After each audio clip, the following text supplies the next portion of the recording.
Kasi nga po dito sa ginawa ng isang entertainer, isang kilalang entertainer na popular sa kanyang mga programa sa telebisyon at maging sa kanyang mga social media platform.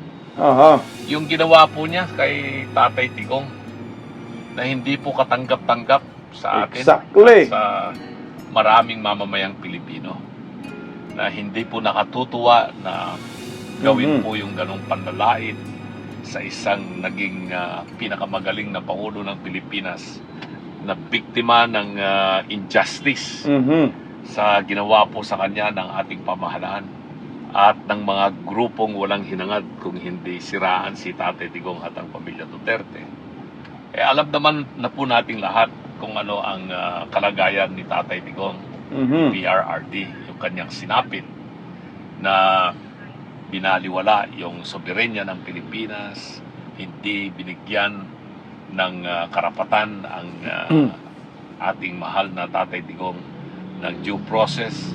Bigla siyang dinampot, kinidnap, binahi at ikinulong ngayon dyan sa The Hague, Netherlands. Exactly. At kahit na sa mga balitang nasagap natin o mga impormasyon nasagap natin na maayos-ayos naman daw po yung kalagayan at kalusugan ni Tatay Digong, alinsunod doon sa mga nababasa nating mga impormasyon naglalabasan sa mga social media at yung mga pinaparating sa atin ng ating mga kaibigan, ay hindi tayo natutuwa dito sa ginawa ng isang artista o entertainer, ano tatawag natin sa kanya, komedyante, Bastos na komedyante. at ginawang katatawanan, pinaglaruan si Tatay Digong sa kanyang naganap na konsyerto kung kailan yon, at hindi man lang niya Nerespeto. ginamit ang kanyang puso. At sa tingin talaga natin, iyon ay isang panlalait at dahil gusto lamang magpapansin sa kanyang mga tagahanga o kaya'y mga nandoon na nanonood sa kanyang programa, maglalabas siya ng ganon klaseng number o kaya'y isang pakulo. Okay. Panglalait, gusto ko po yung word na panglalait kasi marami kasing mga nagkukomento rin, lalo na mga pinklawan, hindi daw yung pambabastos. Hindi po sa kanila, hindi pambabastos, no? Ito nga ngayon, ayon kay Attorney Raul Ambino, ito ay panglalait. Natuwa sila kasi galit sila kay former President Duterte. Natuwa sila dahil nasaktan sila sa panahon ni Tatay Digong. Meron kasing tinatawag na pro at anti. Sa mga anti-Duterte, natutuwa kayo. At wala ho kayong nakikitang pambabastos o panglalait doon. Ang nakikita po ninyo ay parang entertainment lang. No? Yung binitawan na kabastusan ni Vice Ganda, pumapabor sa inyo. Dahil alam naman ho namin, nagalit kayo kay Tatay Digong. Pero hindi rin po pwedeng i-discredit nyo yung damdamin namin. Aminado po kami na nasasaktan kami. Hindi ka Duterte supporters pag hindi ka nasasaktan sa ginawang pambabastos at panglalait ni Vice Ganda. Kaya kami ngayong mga political vloggers sa ayaw ninyo sa gusto, hindi po kami titigil dito. No, sa kaka-content at kaka-counter dito sa mga alipuris ni Vice Ganda. Sa mga bubonistang, tanganistang, loyalista ni Ngagba, mga pinklawan dilawan. Kailangan po natin i-inject ito sa mamamayang Pilipino na below the belt yung ginagawa ni Vice Ganda at hindi nakakatuwa. Lumalampas na yun sa limitasyon. Hindi po pwedeng palampasin ho ito. At kailangan tayong mga supporter ni Tatay Digong, huwag tayong magpaapi. Huwag tayong magpatalo sa kanilang mga mali-maling impormasyon at mind conditioning na sasabihin nila, okay lang yun. Hindi masama yun. Anong hindi masama? binabastos mo yung isang senior citizen, binabastos mo yung former president na wala namang ginawang kasalanan sa'yo at ngayon nakaranas na pang-aabuso under gobyernong Marcos at nandoon sa dahik nga ho, illegal detention. Hindi binigyan ng due process. Sana maunawaan ng mga tao ito. Kasi hindi po pwede na yung mali gawin nating tama at ang tama gawin nating mali. Ito yung ginagawa ni Vice Ganda eh. Yung mali, tinatama niya dito. At yung tama, minamali niya. Ano ba ang mali niya dito? Pambabastos kay Tatay Digong. Marami kaming nasaktan. Kasama si Atty. Raul Lambino. Maling-mali yan na kailangan itama ho natin. Na hindi ho po pwede na kayong mga komedyante ay mambastos kayo ng mga tao na wala namang kasalanan sa inyo. Baka ho po pwede, bastusin nyo na lang yung inyong mga sarili. At yung mga sarili ninyong pamilya, para hindi na kayo makadamay pa ng ibang wala namang kasalanan sa inyo. Yung international na komedyante, si Jokoy ba yun? Napanood ko sa Netflix. Alam nyo ang ginagawa niyang pulutan dyan? Sa kanyang mga pagpapatawa? Pamilya lang niya. Nagkikwento siya. Kagaya rin si Alex, ganun lang. Mga kaibigan lang din niya yung ginagawa niyang kakatawanan. Kasi nga hindi yun magagalit dahil kaibigan niya at kapamilya nila. Ito, gumagamit ka ng ibang tao. Hindi lang basta ordinaryong tao ginagamit mo. Binabastos mo. Putik, former president yan. Maraming supporters. Oo nga naman, mautak din itong baklitang ito. Sa isip-isip siguro niya, pati writer, titira ka man lang ng kabastusan, tirahin mo na yung maraming nagmamahal. At tirahin mo na yung maraming supporters para mag-trending ka. Ito yung masakit dyan. Nakatotohanan. Nagtagumpay nga sila dito. Dahil nag-react po tayo at hindi naman kasi po pwedeng sabihin tumahimik na lang tayo kasi diversionary tactics yan. Hindi eh.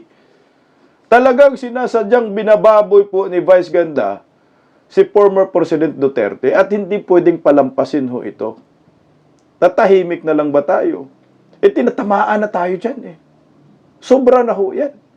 Okay lang ho sana kung si Tatay Digong wala sa dahik, wala sa detention center. Pwede tayong tatahimik. Hayaan na natin yan. Putya, nandiyan naman si Tatay Digong, maayos naman ang lagay. Pero ito, sinasadya, kasama ng mga scriptwriter nila dyan, mga direktor, kasama si Vice Ganda, itong ginawa ho nilang kabastusan kay former President Duterte na dapat ito ay may kabayaran. Dapat mapanugutan po ito ni Vice Ganda. At sana, Atty. Raul Lambino, kasuhan mo yan. Tuloy po natin. Upang siya ay mapansin. Mm-hmm. At tayo ay nag-react dyan. Na hindi natin dapat ginagawa yung ganon. Correct. Lalong-lalo na pag ang isang tao ay katulad ni Tatay Digong na naging Exactly. presidente. Mm-hmm. May edad na, alam na natin yan. 80 years old na si Tatay Digong. Mm-hmm. At sa kanyang kasalukuyang sinasapit na kalagayan, bakit pa niya gagawin yung ganon? Tama. At marami talaga ang nasaktan. Hindi lamang po yung mga taga Davao City o taga Davao Lahat Region. tayo. Mm-hmm. Buong Pilipinas po at mga overseas Filipino workers na nagmamahal kay Tatay Digong, nasaktan po sila sa ginawa nitong taong ito. Hindi ko nababanggitin yung kanyang pangalan dahil hindi naman siya maganda. Magaling po. Huwag na daw natin banggitin ang kanyang pangalan kasi hindi naman maganda. Hindi talaga yan maganda si Vice Ganda. Nilagyan lang ng ganda. Kabaliktaran yun. Yung ganda, swangit yun. Kalbo man yan. Panot, may airport sa gitna. Hindi talaga yan maganda si Vice Ganda. Vice swangit pala. Dapat sana pinanindigan na lang yung word na ganda, no? Pakita niya na Vice Ganda siya, magandang kalooban, no? Kahit yung mukha puro palitada, puro mga skim coat yung mukha. pakita niya, magre-reflect sa sarili niya yung salitang ganda. Ang lumalabas kasi, ang demonyo, mapaglinlang talaga. Sasabihin, gagamitin yung mga salitang nakakaakit, pero ang totoong pagkatao at totoong budhi ay marka demonyo. Ito ho yung nakikita natin ngayon kay Vice Ganda. Ito si Attorney Raul Ambino, tagahanga rin pala niya, no? Pati si Tatay Digong tagahanga niya. Walang problema si Tatay Digong sa LGBT community. At malaki ang pagpapahalaga ni Tatay Digong sa mga kagaya ni Vice Ganda. Pero kung kahit nasa labas si Tatay Digong, gaganunin ni Vice Ganda, hindi naman masasaktan si Tatay Digong dyan. Tayo hindi rin masasaktan.